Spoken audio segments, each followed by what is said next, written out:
Hammaga xayrli kun qizlar. Bugun sizlar bilan uyda har kuni zavtrakdan oldin yeydigan kollagenimni hozir yemoqchiman, chunki bugun zavtrakim ko'chada bo'ladi. Har doim zavtrakdan oldin yeyman.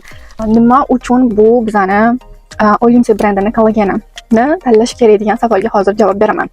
Birinchi o'rinda bu kollagen anor ekstrakti, ya'ni bilasizlar, anorni qanchalik ayollarimiz uchun sog'lig'i uchun foydaliligi va yoshartiruvchi meva hisoblanganligi va bundan tashqari baliqdan olingan, ya'ni bu bizani halol standartlarimizga javob beradi va eng muhim pointi esa mana ko'rayotgan bo'lsanglar, eng muhim pointi esa bu kollagenimizda 300 daltonli, ya'ni 500 ming dalton emas, 300, ya'ni molekulasi juda ham mayda dalton hisoblanadi. Eng mayda daltonlaridan bu Koreyada hozirgi kunda eng nima deydi, mayda molekulyarli kollagen hisoblanadi. Bu degani organizmimizga juda ham yaxshi singadi va kollagen o'zimizning organizmimizda qoladi, saqlab qoladi va ko'proq boyitib beradi. Ya'ni ko'proq terimiz uchun foydali bo'ladi, chiqib ketmaydi tashqariga.